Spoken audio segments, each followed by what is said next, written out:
Salve Maria Santíssima. O tema também é da Soma Teológica, do volume 8, da edição Loyola. A gente vai falar sobre o artigo que fala sobre a presunção. A presunção é pecado?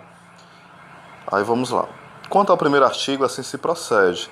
Parece que a presunção não é pecado. Então tem as objeções, né? Aí depois tem a resposta. Primeiro ponto.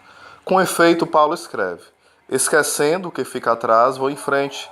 Ora, parece pretensão tender para aquilo que nos ultrapassa. Logo, a pretensão não é pecado. Segundo ponto. Além disso, Aristóteles diz: não se deve acreditar naqueles que se querem nos convencer de que, por sermos homens, devemos procurar apenas as coisas humanas, e sendo mortais, apenas bens mortais. Pelo contrário, na medida do possível, devemos procurar a imortalidade. Em outra passagem, ele diz que o homem deve se elevar ao plano divino na medida do possível. Ora, ao plano divino na medida do possível. Ora, o que é divino? Como o que é imortal parece estar muito acima do homem, logo, como é da razão da presunção tender para aquelas coisas que estão acima de si próprio, parece que a presunção, longe de ser pecado, é algo louvável. Terceiro ponto. Ademais, Paulo escreve: não somos capazes de pensar algo por nós, como se partisse de nós. Se a presunção leva alguém a tender para aquilo que parece estar acima de suas capacidades, e se isto é pecado, então o homem não tem o direito de pensar em algo que seja bom, o que é inadmissível. Logo, a presunção não é pecado.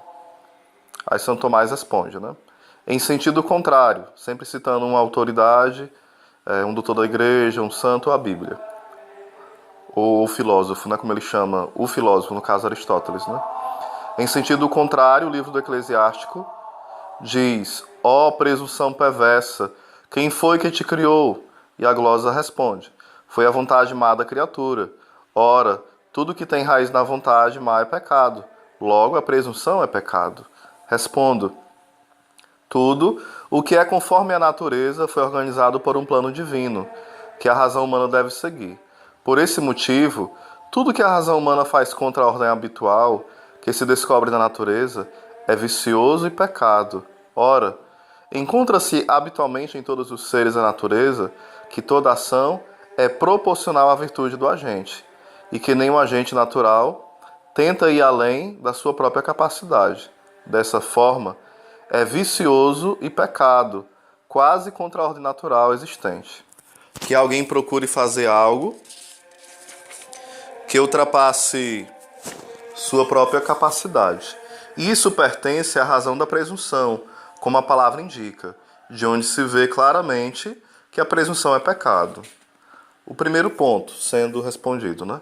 Portanto, deve-se dizer que nada impede que algo ultrapasse a potência ativa de uma coisa natural, sem ultrapassar sua potência passiva.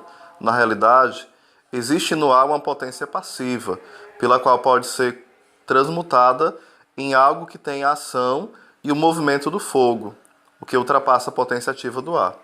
Assim seria presunçoso e vicioso que um homem, em estado de virtude imperfeita, se esforçasse para obter imediatamente uma virtude perfeita. Mas quando se tende a progredir na direção da perfeição, da virtude, isso não é nem presunçoso nem vicioso. E é assim que Paulo quer ir sempre em frente, numa progressão continuada. Segundo ponto. Deve-se dizer que, de acordo com a ordem da natureza, as realidades divinas e imortais estão acima do homem, mas o homem tem, entretanto, uma potência natural, a saber, o intelecto, pela qual ele pode alcançar as realidades imortais e divinas.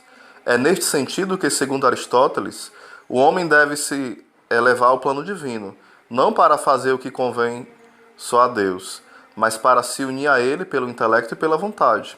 Terceiro ponto. Deve-se dizer que, como diz Aristóteles, o que podemos por outros, de certa forma o podemos por nós mesmos. Ora, com auxílio divino nós podemos fazer o bem e pensar no bem. Por conseguinte, isso não ultrapassa totalmente nossa capacidade. Assim não é presunçoso querer praticar uma obra virtuosa, mas seria presunçoso querer fazer isto sem a confiança no auxílio divino. Então, muito claro, a presunção é pecado, né? E é um pecado contra a esperança, como fala o catecismo da Igreja Católica. Os dois pecados contra a esperança seria o desespero e a presunção.